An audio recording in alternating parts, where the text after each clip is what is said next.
Capitol Hill glows under a bruised evening sky, the marble steps reflecting the last gold of sunset. Inside, the corridors pulse with urgency, staffers darting between offices, phones vibrating with breaking news, the air thick with the scent of coffee and anticipation. In the grand hearing room, every seat is filled, cameras poised, the nation's eyes fixed on a single stage. The committee chair's gavel echoes, but it's not enough to quiet the undercurrent of tension. Something is about to happen. Everyone can feel it. Suddenly, the doors swing open. Donald Trump strides in, flanked by aides, his presence swallowing the room. Reporters scramble for position, whispers ripple through the crowd. He doesn't wait for protocol. He doesn't wait for permission. He walks straight to the witness table, his voice booming before the chair can even finish the introduction. "Jasmine Crockett," Trump declares, pointing across the room. "I'm not going to sit here and let you undermine America with your lies and your radical agenda." The words slice through the chamber, louder than the gavel, sharper than any headline. The cameras zoom in, catching every flicker of emotion. Crockett's name trends on every phone in the room before she even stands. Crockett's eyes narrow, her jaw set. She doesn't flinch. She doesn't look away. The room falls silent, the only sound the faint hum of live feeds broadcasting this moment to millions. The world holds its breath. On one side, Trump's supporters lean forward, hungry for a takedown. On the other, Crockett's allies steel themselves, knowing what's at stake. The tension is electric, the stakes unmistakable. For a heartbeat, time seems to freeze. Crockett rises slowly, her gaze never leaving Trump's. The chair tries to restore order, but no one is listening. Every person in the room, every viewer at home, knows they are witnessing the start of something seismic. The air is thick with outrage, with anticipation, with the sense that history is about to turn, but what happened next would leave even Trump's closest allies speechless. This was no ordinary clash of egos. Trump's shadow still loomed over the country, his every word capable of shifting headlines, his base ready to echo his outrage at a moment's notice. For years, he had defined the boundaries of political combat, turning hearings into spectacles and opponents into targets. But tonight, the spotlight was shared. Jasmine Crockett, once dismissed as a freshman voice from Texas, now stood at the center of the storm, her name on every trending list, her story on every screen. She was the daughter of teachers, the defender of the overlooked, the woman who had turned courtroom battles into a movement. Her rise was a threat to the old order, and everyone in the room knew it. As Trump's accusation echoed, the ripple effects were instant. Phones lit up with push notifications. Breaking, Trump confronts Crockett live on Capitol Hill. Cable news anchors interrupted their scripts. Voices urgent, faces tight with anticipation. "We're going live to the Hill," where former President Trump has just called out Congresswoman Jasmine Crockett in a stunning breach of protocol. In living rooms from Houston to Harlem, families paused dinner, eyes glued to the screen. In group chats and on Twitter, the moment exploded. Memes, outrage, disbelief, and hope colliding in real time. This wasn't just a political fight. It was a battle for the future of democracy, a test of who would define what it meant to be American. For some, it was a last stand for the old guard, a desperate attempt to hold on to power by any means. For others, it was the first glimpse of a new era, one where voices like Crockett's could no longer be silenced or sidelined. The stakes were nothing less than the soul of the country. As the hearing room braced for the next volley, the world outside was already choosing sides. Would dignity or division win the night? Would courage or chaos shape the headlines? The tension was only rising, and as the confrontation escalated, the real story was just beginning. Donald Trump had built his legend on spectacle and dominance. For years, he'd turned every opponent into a foil, every disagreement into a show. He relished the chaos, wielding insults like weapons, branding rivals with nicknames that stuck in the public mind. His rallies were arenas, his tweets were missiles, and his confidence seemed unbreakable. He'd survived scandals that would have ended other careers, outmaneuvered seasoned politicians, and convinced millions that only he could fix a broken system. To his followers, he was a fighter, unyielding, unapologetic, always on offense. But beneath the bravado, there was a pattern. Trump's playbook was as old as his brand. Attack first, never apologize, and if cornered, change the subject. He'd called journalists enemies, mocked women who challenged him, and dismissed entire communities with a wave of his hand. He thrived on division, knowing that outrage kept him at the center of every conversation. Yet, for all his bluster, the cracks had begun to show. The headlines weren't as friendly as they once were. The crowds, though still loud, were smaller. The legal battles were mounting, and the old tricks didn't land with the same force. In private, those closest to him saw the toll. The late-night phone calls, the flashes of doubt, the moments when the mask slipped and the insecurity bled through. He watched the polls more closely now, bristled at criticism, and lashed out at former allies who dared to question his grip on power.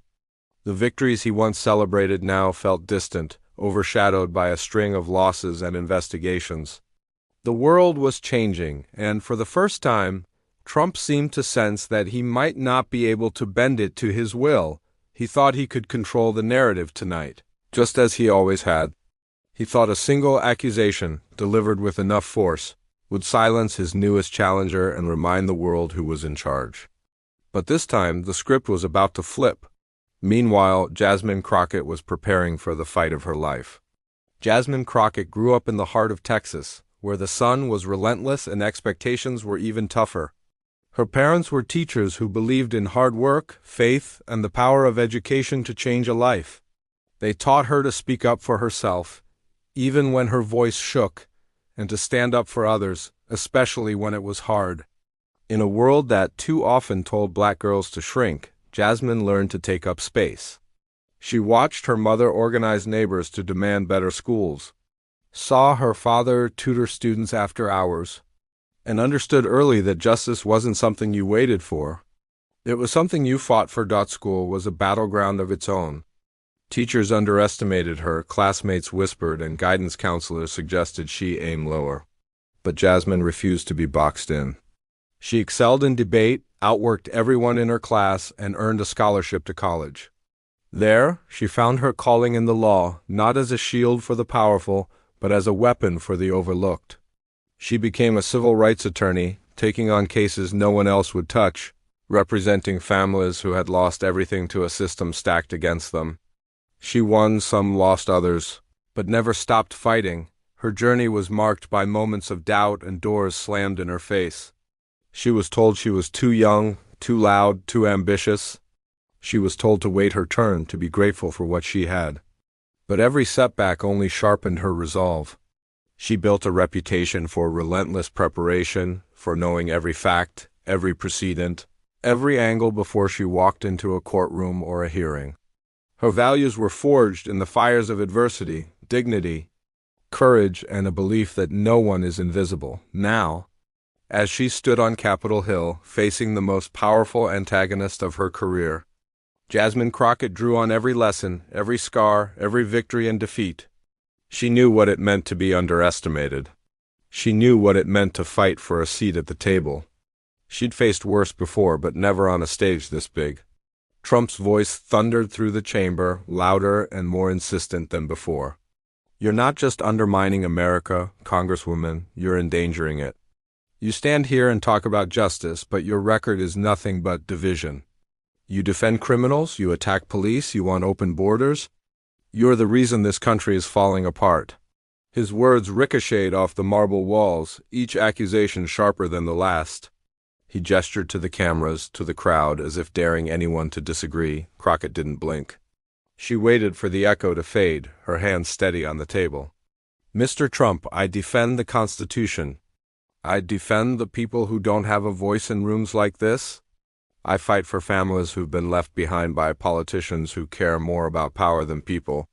Her tone was measured, but her eyes flashed with resolve. Trump leaned forward, his face flushed. You want to talk about power? You're here because you want to tear down everything that made this country great. You want to erase our history, rewrite our laws, and silence anyone who disagrees with you? Crockett met his gaze, unflinching. What I want is a country where everyone's history matters, where laws protect the vulnerable, not just the privileged, where disagreement isn't silenced, but respected. You talk about greatness, but you built your legacy on fear and division. You call for unity, but you thrive on chaos. The room fell silent as Crockett leaned into the microphone, her voice cutting through the tension like a blade. You accuse me of endangering America, but it's your words that have inspired violence. Your policies that have left children in cages. Your leadership that has divided families and communities. I won't be rattled by your insults, and I won't let you rewrite the truth. A hush swept over the chamber. Even Trump's allies seemed to hesitate, unsure of their footing. Crockett's composure was unbreakable, her facts irrefutable, her courage unmistakable. The world watched, breathless, as the confrontation reached its boiling point, but then Crockett unleashed the moment that would change everything. Crockett let the silence stretch, her gaze steady, her presence commanding. She reached into her folder and pulled out a stack of documents, laying them on the table with deliberate care. You want to talk about records, Mr. Trump? Let's talk about yours. Let's talk about the families separated at the border, the children who still haven't been reunited with their parents. Let's talk about the rise in hate crimes after your rallies, the communities torn apart by your rhetoric. Let's talk about the deficit that ballooned under your watch, the tax breaks for billionaires while working families struggled to keep the lights on. She paused, letting each word land. The camera zoomed in, catching the flicker of uncertainty in Trump's eyes. You accuse me of division, but it was your administration that tried to overturn an election, that encouraged a mob to storm this very building. You talk about law and order, but you pardon your friends and attack anyone who holds you accountable. A gasp rippled through the room. Crockett's voice was calm, but every sentence hit with the force of a gavel. You say I want to erase history. No, Mr. Trump, I want to learn from it. I want to build a country where no one is above the law, where justice isn't just a word for the powerful, but a promise for everyone. Trump tried to interject, but the momentum was gone. His shoulders slumped, his bravado faltering. Crockett continued, You can call me names, you can try to shout me down, but you can't change the facts. You can't erase the truth. And you can't stop the movement that's rising in this country. A movement for dignity, for equality, for real American values. The audience erupted. Applause thundered through the chamber, drowning out the last of Trump's protests. On social media, hashtags exploded, clips of Crockett's takedown spreading like wildfire. Commentators, celebrities, and ordinary people alike hailed her courage, her clarity, her refusal to back down, but the shockwaves were only just beginning. Within minutes, the internet was ablaze. Twitter feeds overflowed with memes of Crockett's steely stare and Trump's stunned silence. TikTokers remixed her mic drop moment with anthems of resistance. Instagram stories flashed with quotes, "You can't erase the truth," overlaid on images of Crockett standing tall at the witness table. Hashtags like hashtag Crockett clap back and hashtag truth over tyranny trended worldwide. Celebrities posted their support, from actors to athletes to musicians. Each one echoing the same message, this is what courage looks like. Cable news anchors replayed the exchange on a loop, analysts marveling at how a single moment had shifted the narrative. Politicians weighed in, some praising Crockett's composure, others scrambling to distance themselves from Trump's tactics. In living rooms and group chats, families and friends debated what they'd just witnessed. For some, it was validation that the old guard's grip was slipping. For others, it was a call to action, a reason to believe that dignity could still win in the public square. Inside Trump's camp, panic set in. Advisors huddled, drafting statements, searching for a way to spin the defeat. But the damage was done. Crockett's star was rising, her name now synonymous with fearless truth-telling. Donations poured into her campaign. Volunteers signed up in droves, and her supporters, many of them first-time voters, felt seen and heard in a way they never had before.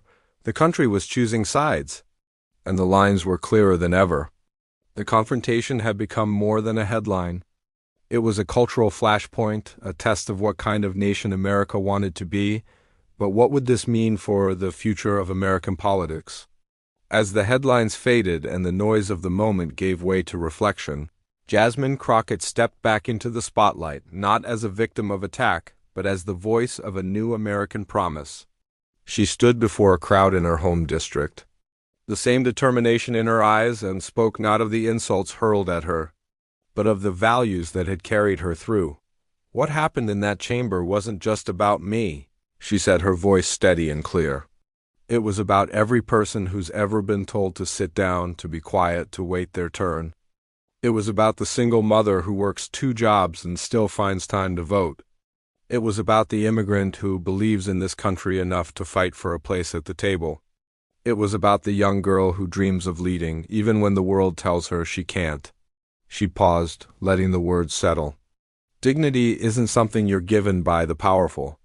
It's something you claim for yourself, every time you refuse to be silenced. Justice isn't a gift from the top down, it's a promise we make to each other, to stand up, to speak out, to demand better. And hope? Hope is the quiet voice that says, try again tomorrow, even when today feels impossible." The crowd erupted in applause, but Crockett's message was for more than just those in the room. It was for everyone watching, everyone who had ever felt invisible or unheard.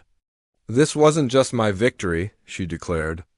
"It was a win for everyone who's ever been silenced, for everyone who's ever been told they don't belong.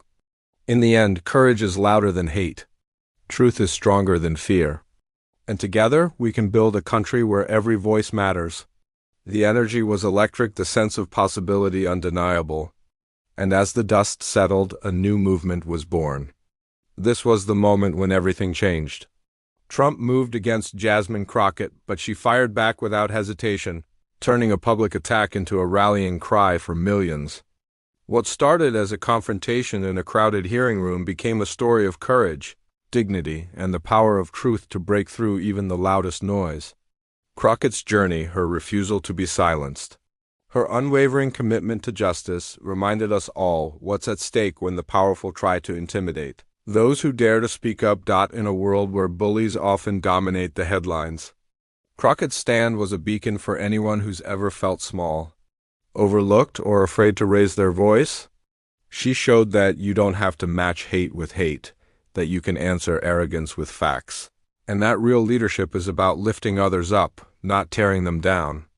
Her victory wasn't just personal, it was a win for every person who believes in a more just, more hopeful America. If you believe in standing up to bullies, if you believe that dignity and truth matter more than bluster and fear, then this is your moment too. Subscribe, share this video, and join the movement for a country where every voice counts and every story matters. Let's make sure the next time someone tries to silence the truth, they find a nation ready to answer back, because the next chapter is just beginning.